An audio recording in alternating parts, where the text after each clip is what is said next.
늦더위가 기승을 부리던 8월 밤 12시가 넘은 시간이었습니다. 아래층에서 불이 난 것 같아요. 주방 쪽에서 소리가 나고 연기가 지금 계속 올라오거든요. 불이 난 곳은 아파트 바로 아래층이었는데요. 옷가지와 침구를 태운 채 17분 만에 진화됐습니다. 밤 늦은 시간인데 사람은 없었나요? 50대 부부가 살고 있었는데요. 남편 혼자 안방 화장대 의자에 엎드린 채 발견되었습니다. 아내는 의식이 없는 남편을 붙들고 크게 오열을 했어요. 병원으로 옮겼지만 결국 숨을 거두고 말았습니다. 갑자기 왜 불이 난 거죠? 불이 난 곳은 4층짜리 아파트의 1층 안방이었습니다. 안방 문에서 검은 매연이 새어 나오고 있었고 거실이나 주방 그리고 작은 방은 전혀 불이 난 흔적이 없었습니다. 특이했던 것은 바닥에 옷가지와 함께 두루마리 휴지가 흩어진 채로 탄 흔적이 있었다는 것입니다. 이게 뭘 의미하는 건가요? 불은 가연물의 표면적이 넓으면 넓을수록 잘 붙는 이러한 성질이 있습니다. 이렇게 발견되는 것은 주로 방화 사건입니다. 누가 일부러 불을 붙였다는 건가요? 여름인데도요, 방문, 창문 모두 다 닫혀 있었거든요. 불이 났을 때 독한 검은 연기가 빠져나갈 틈을 없게 한 겁니다. 누군가 휴지에 불을 붙인 다음에 일부러 천천히 확산되게 해서 질식사를 노렸을 가능성이 있습니다. 숨진 박 씨가 함께 사는 가족은 동갑내기 아내 한씨뿐이었습니다. 2008년에 보험 설계사인 한 씨를 만나서 그해 8월부터 동거를 시작했고요. 2년 후 혼인신고를 하고 또 2년 후에 결혼식을 올렸는데요. 그때가 49이었습니다. 보험 계약을 많이 성사시킨 보험왕이었거든요. 외모도 굉장히 매력적인 데다가 말도 잘하니까 박 씨가 빨리 매료됐다고 합니다. 남편에게 뭐 원한 살 일이 있었나요? 유족을 조사하는 게 조심스러운 일이긴 하지만 네. 피해자와 가장 가까운 사이부터 확인하는 게 맞기는 해서 당일 행적을 살펴봤습니다. 아내는 일을 마치고 오후 4시 17분쯤 집에 들어왔고요. 밤 10시 50분쯤 집을 나왔는데 향한 곳은 바로 차로 20분 거리인 지인의 노래방이었습니다. 개업식이 있어서 다녀왔다는데 실제로 화재가 난 그 시각에 노래방 계단 CCTV로 확인됐습니다. 다행이네요. 아내분이 용의자가 아니라는 게. 불난 데가 아파트잖아요. CCTV를 봐야 될 텐데 혹시 있지 않나요, 거기? 1층에 딱 한 군데 있었습니다. 이렇게 정문 쪽을 비스듬히 비추고 있어서 1층 공동 현관 쪽은 볼 수가 없었습니다. 누가 여길 들어가서 불을 질렀는지는 확인이 어려운 거죠. 아파트 옆 도로 전봇대에도 CCTV가 한 대 있긴 했습니다. 여기도 샅샅이 뒤져봤는데요.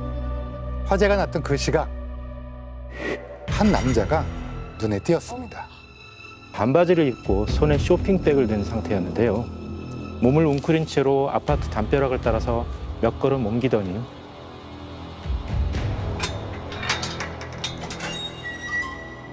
이쪽 문으로 들어갔습니다. 그리고 잠시 후 다시 모습을 보인 건 아파트 앞 대로변이었습니다. 정문이 더 가까이에 있는데 굳이 한 바퀴를 삥 돌아서 나온 거네요? 게다가 옷이 바뀌어 있었습니다. 처음엔 반바지였는데 다시 나타날 땐 긴 바지에 모자를 쓰고 있었거든요. 혹시 다른 사람인가 했는데 손에 든 쇼핑백이 같고 동일 인물이었습니다. 남자는 바로 택시를 잡아 타더니 그대로 사라졌습니다. 그 시각 콜을 받은 택시를 찾아가지고 걸려온 번호를 일일이 확인했는데요. 통화 시간대와 위치로 한 번호가 특정이 됐고요. 휴대폰 명의자를 찾아서 전화를 해봤더니 받지를 않는 거예요. 그런데 이 남자 명의로 된 또 다른 폰이 하나 있었습니다. 전화했더니 이 아파트 앞에서 택시 타지 않았냐 했더니 아니다. 난 그때 집에서 자고 있었다라고 말하는 겁니다. CCTV에 다 잡혔잖아요. 그런데 그때 남자가 집에 있었던 게 맞았어요. 아까 그 통화가 안 됐던 문제의 폰이 있잖아요. 그 남자의 명의만 갖다 쓴 대포폰이었던 거죠. 개통한 지 딱 3일 된 거였는데요. 대포폰은 장기적으로 사용하면 실사용자를 특정할 확률이 80%가량 됩니다. 하지만 이 대포폰처럼 개통한 지 얼마 안 됐고 장소를 여기저기 옮겨다니며 발신하면 인물을 특정하기가 힘들죠. 그런데 콜택시에서 내릴 때 카드로 결제를 했던 겁니다. 그 대포폰을 실제로 사용하는 그 사람이 계산을 한 게 아닐까 싶은데 누구죠? 최재우라는 남자였습니다. 즉시 피해자 주위 인물을 살펴봤는데요. 최재우라는 남자는 없었습니다. 그때 피해자의 어머니가 갑자기 경찰서를 찾아온 거예요. 며느리가 이상해요. 명절 때야 바쁘다고 오지도 않더니 장례식장에 처음 보는 남자를 데려와서 같이 부유금 받는데 며칠간 계속 집에도 안 가고 있거든요. 노래방에서 둘이 술도 같이 먹었어요. 시어머니는 꼭 조사를 해달라 이렇게 주장을 굽히지 않았거든요. 아내 한 씨는 장례식을 도와주러 온 이종 사촌 동생이다라고 했습니다. 한 씨보다 4살 어리고 광주에서 심리 상담사를 하고 있는데 위로도 해줄 겸 잠깐 왔다는 거죠. 그런데 부인이 자주 집에 안 들어온다. 보험 건수가 있다면서 광주에 며칠씩 갔다 온다. 이렇게 얘기를 했다는 겁니다. 광주면 이종 사촌이 사는 지역이잖아요. CCTV에 찍혔던 수상한 남자도 처음으로 신호가 잡혔던 게 광주였잖아요. 그래서 화재 사건 당일 밤 이종 사촌의 휴대폰 위치를 확인해 봤습니다. 신호가 잡힌 곳 그리고 발신한 곳은 모두 광주였습니다. 일단 이종 사촌부터 불러서 신분증을 확인해 봤는데요. 네. 순간 깜짝 놀랐습니다. 왜 놀랐죠? 그 이종 사촌의 이름이 최재우였던 거예요. 게다가 아내 쪽 가족관계 서류를 확인해 봤더니 최 씨의 이름이 없었습니다. 사건 당일 이 남자의 휴대폰 신호가 잡힌 곳이 광주였잖아요. 네. 그날 최 씨가 진짜 광주 집에 있었는지 확인해 봤습니다. 지인들을 탐문한 결과 한 친구가 그거 사실 내가 전화한 거다라고 진술했습니다. 최 씨가 그날 그렇게 해달라 부탁을 했다는 겁니다. 바로 최 씨가 쓰고 있는 휴대폰부터 확인해 봤습니다. 명의를 봤더니 다른 사람으로 돼 있었습니다. 그래서 소지품을 압수수색했는데 폰이 2개 더 나왔어요. 하나는 평소 쓰던 진짜 최 씨 폰이었고 다른 하나는 또 다른 대포폰이었는데요. 이 2번째 대포폰이 콜택시를 부른 번호와 일치했습니다. 평소에는 자기 폰으로 통화를 하다가 범행 전부터 A 대포폰으로 통화를 했어요. 그리고는 다시 범행 이후부터 B 대포폰을 새로 만들어서 연락을 취하고 있었습니다. 그렇게 자주 연락을 주고받던 사람 역시 대포폰 사용자였어요. 근데 원래 최 씨가 쓰던 폰이 있잖아요. 통화 내역을 봤더니 사건 발생 나흘 전까지는 유독 많이 연락한 전화번호가 있었습니다. 피해자의 아내 한 씨였습니다. 그럼 아내가 방화를 사주라도 한 건가요? 최 씨와 한 씨가 내연 관계였어요. 사실 그 아내 한 씨는 남편보다 내연남 최 씨를 먼저 만났어요. 양다리였어요, 그럼? 그게 아니라 남편을 만나 동거하기 6년 전 최 씨와 아내는 택시기사와 손님으로 처음 만났고요. 내연 관계로 발전했습니다. 2008년에 아내 한 씨가 울산에 있는 직장으로 옮긴 후에 남편 박 씨를 만나고 동거를 시작하면서 자연스럽게 서로 연락이 끊겼던 거죠. 그런데 남편은 40 후반까지 미혼이었고 연봉이 높았으니까요. 맘대로 돈을 잘 썼잖아요. 근데 결혼하고 나니까 아내한테 담배값 3,000원, 5,000원 받아 썼다고 하니까 얼마나 답답하겠어요. 또 고부관계가 좋지 않았다는 거예요. 사실 남편 박 씨는 어머님에 대한 마음이 굉장히 지극했다고 합니다. 어머니가 빌딩 청소를 하면서 또 결혼 반지까지 팔아서 대학 등록금을 대주고, 그러다 보니까 아들은 어머니를 다시 모시고 살 계획을 세웠다고 해요. 근데 아내는 명절에도 잘 안 가고 또 어머니에게 잘 못하니까 불만이 굉장히 컸습니다. 결국 이제 그게 쌓여서 술만 마시면 폭력으로 이어진 게 아닌가 싶습니다. 결혼식을 올린 지 1년 만에 남편과 갈등이 좀 생기니까 2013년 무렵 SNS에 연락을 해서 둘이 다시 만나기 시작을 했고요. 또다시 내연관계로 발전이 됐습니다. 왜 더 일찍 최재호를 밝혀내지는 못했을까요? 최 씨가 평소 쓰던 폰이 이혼한 전처 명의로 돼 있었어요. 평소 이걸로 내연 관계인 한 씨와 통화를 했고, 사건 발생 전후로는 이렇게 서로 대포폰으로 연락했기 때문에 최 씨의 존재가 드러나지 않았던 겁니다. 내연남이 대포폰 2대 포함해서 총 3대, 아내인 한 씨가 대포폰 3대 포함 총 4대를 쓴 거죠. 바로 최 씨를 긴급 체포하고 조사를 시작했습니다. 최 씨는 광주에 있었다라면서 계속 부인했습니다. 하지만 CCTV에 옷 갈아입고 나오는 화면, 콜택시 타는 화면, 결제했던 카드 내역까지 차례로 들이대니까 한참 후 이렇게 얘기했습니다. 사실 제가 한 게 맞습니다. 술만 먹으면 하도 때린다고 하니까 잠깐 겁주려고 몇 대 때리러 갔다가 술까지 지르게 됐는데 저 혼자 한 겁니다. 최 씨는 결혼을 해서 아이가 셋이나 있는 유부남이었는데 한 씨와 내연 관계가 깊어지면서 집을 나가 혼자 살고 있었고요. 사건 당시에는 아예 본처와 관계를 정리하고 이혼을 한 상태였습니다. 이혼을 했으니까 한 씨를 차지하기 위해서 그래서 이 짓을 한 건가요? 아니면 아내인 한 씨가 내연남 최 씨에게 시켰을 수도 있겠다는 생각이 들어요. 그래서 아내를 다시 조사했는데요. 최 씨에게 고민을 털어놨더니 혼내주겠다. 그래서 자신은 그냥 그러라 했다. 불낸 것도 자신은 나중에 알았다. 통화를 그렇게 많이 했는데 아내가 아무것도 모르고 있진 않았을 것 같고. 내연남 최 씨가 아내와 함께 움직인 증거가 있는지 아파트 CCTV를 다시 하루 종일 뒤져보기 시작했습니다. 사건이 난 집은 이 카메라가 비추지 않는 쪽 1층에 있었거든요. 그래서 아내가 귀가할 때 이 집 앞 후방에 주차했는데 차량의 앞머리만 비추게 된 거죠. 오후 4시경에 아내의 차가 도착했는데요. 아내 한 씨가 혼자 내렸고 내연남 최 씨는 전혀 보이지 않았습니다. 피해자 집이 1층이니까 혹시 창문이나 베란다 쪽으로 들어갔나 확인해봤는데요. 다 닫혀 있었고요. 침입한 흔적은 전혀 없었습니다.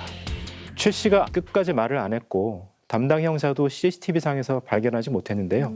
결국 제가 담당 검사로서 CCTV를 직접 찾아야 했습니다. 한참 동안 고민하다가 불현듯 이게 떠올랐습니다. 이 아파트는 따로 경비원이 없는 대신에 관리비를 통합해서 내는 반장 같은 주민이 있는데 그게 바로 이 한 씨였습니다. 그러니까 이 집에 CCTV 본체가 있었고요. 그게 어디를 비추는지 그 사각지대를 누구보다 정확히 알고 있었던 겁니다.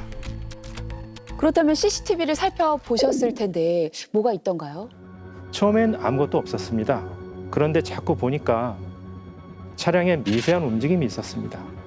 아내가 내리고 한 2, 3분 후 차가 약간 울렁하는 겁니다. 혹시 헛것을 봤나 싶어서 다시 계속 돌려봤더니 더 선명하게 보였는데요. 전날에도 비슷한 시간에 아내가 퇴근했었는데요. 아내가 내리고 또 몇 분 뒤에 차가 한번 울렁합니다. 어머. 우연히 그랬다면 딱 그날만 그랬어야 되는데 이틀 연속이었잖아요. 일종의 사전 답사로 보였는데요. 이게 아내 한 씨의 차량 내부입니다. 뒷좌석 시트를 앞으로 접으면 트렁크로 이어지는 구조인데요. 만약 아내 한 씨의 승용차 뒷좌석에서 최 씨가 같이 타고 왔다가 뒤로 이동해서 트렁크 문을 열고 나왔다면 내리는 순간 무게가 가벼워지면서 차체가 출렁할 수밖에 없는 겁니다. 이 부분을 집중해서 추궁했더니 결국 최 씨가 트렁크로 나온 게 맞다라고 진술했습니다.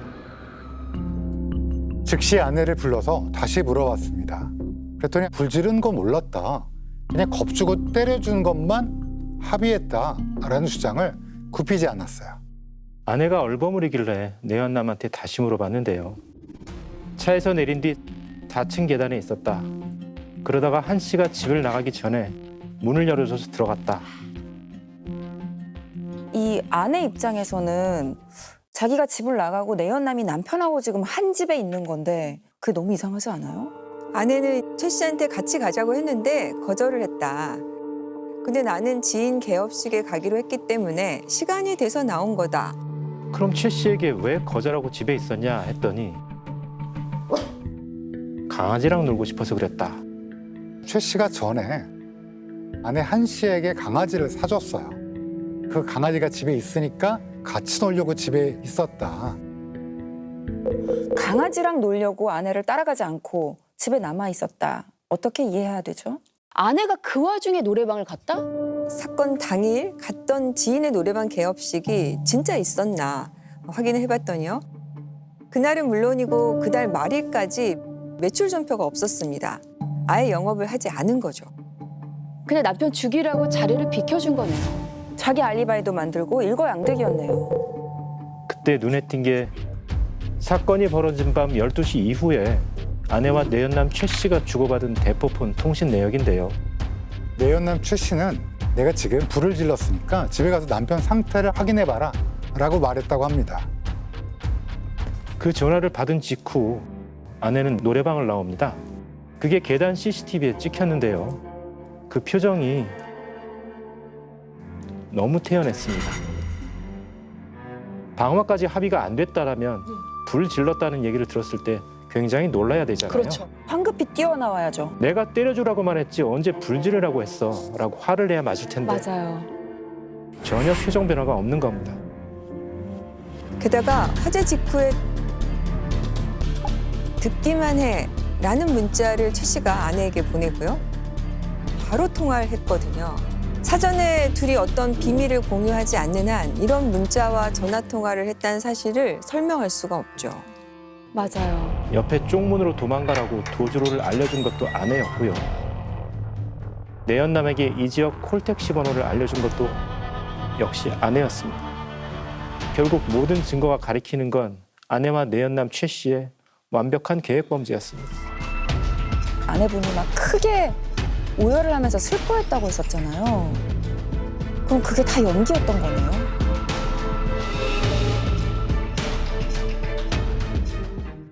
둘이 뜨겁게 급진전된 사랑이었잖아요. 그런데 어쩌다가 이 지경이 된 건가요? 사건이 있기 한 달 전쯤에 아내가 이혼을 요구했지만 남편이 거부했습니다. 아내는 광주에서 최 씨를 만나서 범행을 모의했고 남편을 식물인간으로 만들자라는 말이 오갔다고 합니다. 실행에 옮기기 위해서 둘은 범행 3일 전에 대포폰도 만들었습니다. 원래는 사건 하루 전날인 금요일에 실행하려고 했어요. 근데 이제 그날은 마침 남편이 술을 먹고 오지 않아서 미룬 건데요. 다음 날에 집 인근에서 내연남을 태우고 집 앞에 주차한 아내는 혼자 먼저 집에 들어갔고요.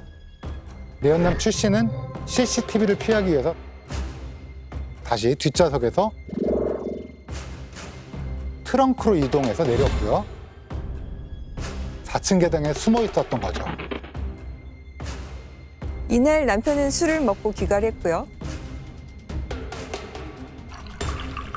아내는 평소와 다르게 술을 더 먹이고 재웠습니다. 아내는 내연남 최 씨를 집 안으로 들인 다음에 약속이 있다면서 밤 11시 넘어서 집을 나갔고요.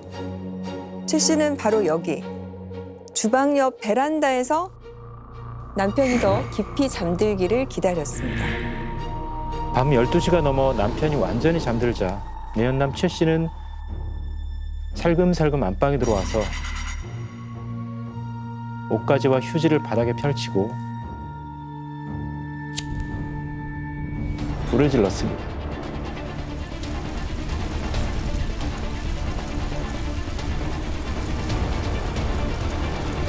그리고 누전에 의한 화재로 위장하기 위해서 차단기를 내리고 도주했던 거죠.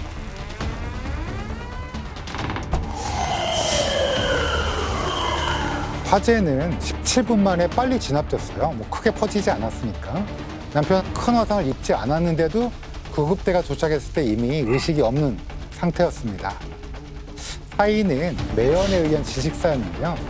매연에는 일산화탄소가 포함되어 있는데요.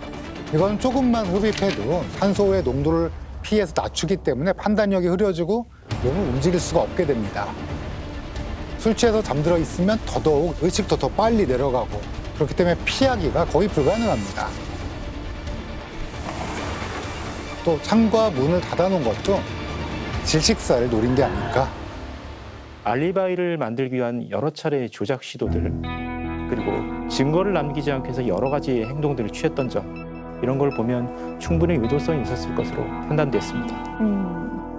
아내는 남편 장례식이 끝나기도 전에 남편 회사에 전화를 해서 위로금을 신청을 했고요. 남편이 아끼던 고가의 오토바이를 또 중고로 팔아달라고 동호회 연락까지 했다고 해요. 여기까지 다 계획대로 움직인 것이 아닌가라는 생각이 드는 거죠.